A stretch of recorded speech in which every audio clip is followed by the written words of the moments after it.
placé entre eux et Dieu des intermédiaires dans leur adoration, au lieu de passer directement à Dieu.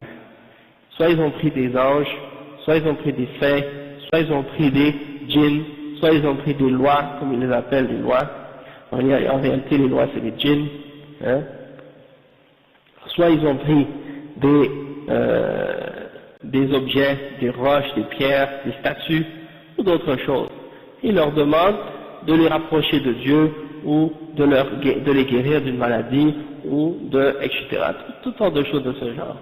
Parce qu'ils se disent, nous, on est imparfaits, on est pécheurs, et on a donc besoin de quelqu'un qui est plus près de Dieu, qui est plus pieux. Lui, il va demander à Dieu à notre place. Hein? Alors que c'est ça exactement que Dieu a interdit. Il t'a dit, prie, demande-moi directement et je vais te répondre. Pas besoin de passer par quelqu'un. Parce que les hommes qui ont mis des intermédiaires entre les hommes et Dieu, eh ben, ils ont mis des intermédiaires souvent, c'est pour pouvoir en retirer un profit dans cette vie. Et pour manger les biens des hommes d'une façon injuste. Hein?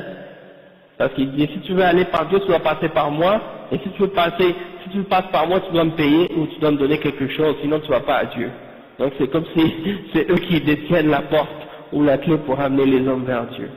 Et ils en profitent, ils utilisent ça pour contrôler les hommes, pour faire qu'est-ce qu'ils veulent. Donc ça c'est quelque chose que Dieu a interdit. Hein? Et donc, ce principe-là, c'était la base des conflits entre les prophètes et leur peuple. Chaque fois qu'un prophète venait à un peuple, il les appelait à abandonner les idoles, à abandonner tout ce que les hommes adorent en dehors de Dieu et à adorer Dieu seul. Et c'est là que la guerre et les problèmes commençaient entre les prophètes et leur peuple. D'accord? C'était pas de dire est-ce que c'est Dieu le créateur, est-ce qu'il y a un seul Dieu, tout ça. La plupart des gens, ils étaient d'accord avec ça. Je demande à la plupart des gens aujourd'hui, même ceux qui disent qu'ils ne croient pas en Dieu, je leur demande, hein, est-ce que vous croyez en l'existence d'un créateur, d'un être suprême? Ils vont dire oui, il y a un être suprême, il y a un Dieu, mais ils refusent de l'adorer, ou ils refusent de l'adorer lui seul, hein, ils refusent de lui vouer un culte exclusif. Hein? Donc c'est ça l'islam. L'islam c'est de dire aux êtres humains, adorez Dieu seul. Et tout ce que les hommes adorent en dehors de Dieu, rejetez-le. Hein? Si quelqu'un te dit qu'il adore ce verre ou cette tasse, tu lui dis je ne peux pas l'adorer. Parce qu'elle n'a pas les qualités divines. Elle n'a pas les qualités de Dieu. Si quelqu'un te dit adore un être humain, tu lui dis je ne peux pas l'adorer. Il n'a pas les qualités de Dieu. Hein? Il mange, il dort, ça veut dire qu'il a des besoins. Il va aux toilettes, ça veut dire qu'il a des besoins. S'il a des besoins, alors il est faible. Il ne peut pas être Dieu. Dieu est tout puissant. Dieu n'a besoin de rien. Il se suffit à lui-même. D'accord? Donc Dieu n'a pas de faiblesse et d'imperfection. Il est tout puissant, il est parfait. Tandis que la créature, elle est imparfaite. Et c'est pour ça que c'est Dieu seul qui mérite l'adoration, et rien d'autre en dehors de lui.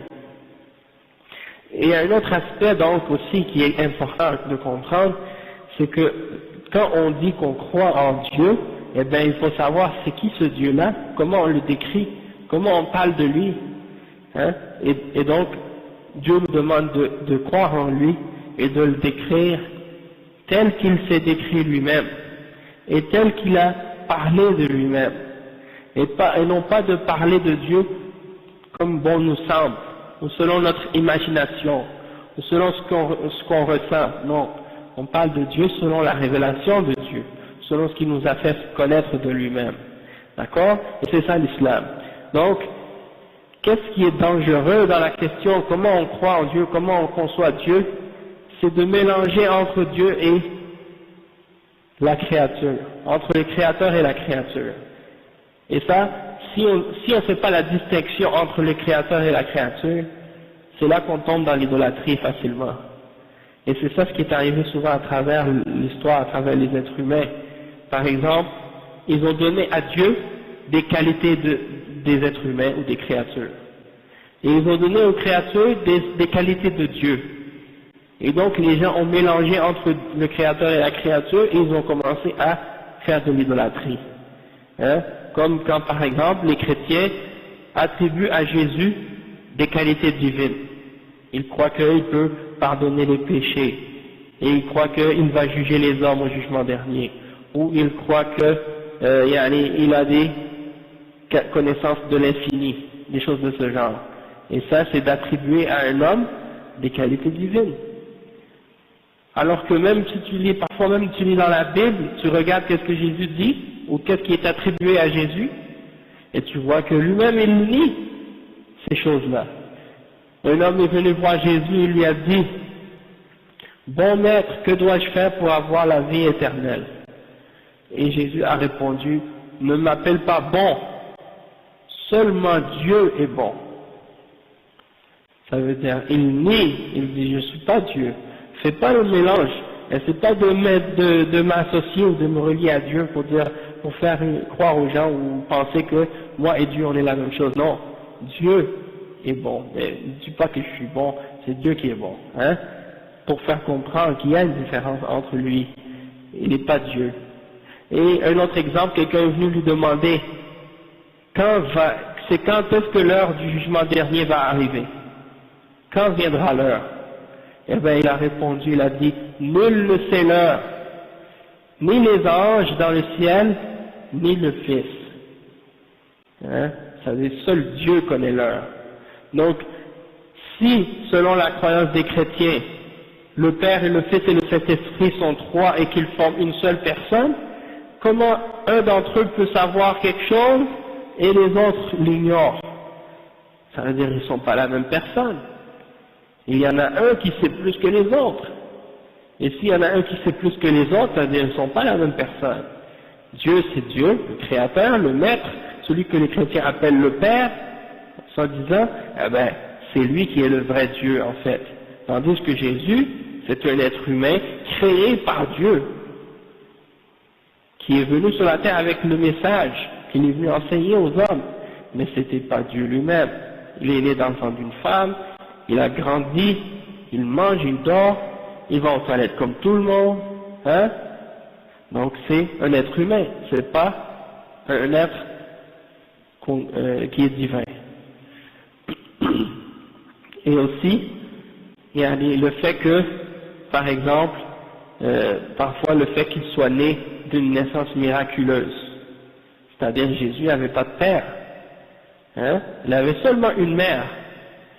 Donc, les gens s'imaginent, étant donné que Jésus n'a pas de père, donc ça veut dire que son père, c'était Dieu. Et donc, ils s'imaginent qu'à cause de ça, il était plus qu'un être humain. Et ça aussi, c'est pas une preuve. Le fait que quelqu'un n'ait pas un père, ça prouve pas qu'il est Dieu ou qu'il est fils de Dieu. Hein? La seule chose que ça prouve, c'est qu'il est né d'une façon miraculeuse, différente des autres. Mais si tu regardes, par exemple, d'autres êtres humains qui sont nés aussi, ils n'avaient pas de père. Est-ce que vous en connaissez? Des hommes qui sont nés, qui n'avaient pas de père? Moi, j'en connais. Ouais. Adam. Hein? Il n'avait pas de père, il n'avait pas de mère. Hein? C'est encore plus grand comme miracle. Parce que Jésus avait une mère. Adam, il n'avait même pas de mère. Et j'en connais une autre encore, Ève. Elle n'avait pas de père, elle n'avait pas de mère. Et Hawa, la mère des êtres humains. Donc, si on voulait essayer d'utiliser comme preuve le fait que l'être humain n'a pas de père ou n'a pas de mère, comme preuve que c'est Dieu qui est son père ou sa mère, on devrait mentionner l'exemple de Adam, et on devrait mentionner l'exemple de Ève. Mais non, ça prouve rien parce que Dieu l'a créé. Hein? Ça ne veut pas dire qu'il n'a pas de père et mère, que c'est son père. Parce qu'on sait tous, et même les chrétiens sont d'accord, que Dieu n'a pas d'épouse. Dieu n'a pas une femme avec qui il fait des enfants. Hein? Donc, les êtres humains, pour se reproduire, ils ont besoin d'une femelle. Les animaux, ils ont besoin d'une femelle.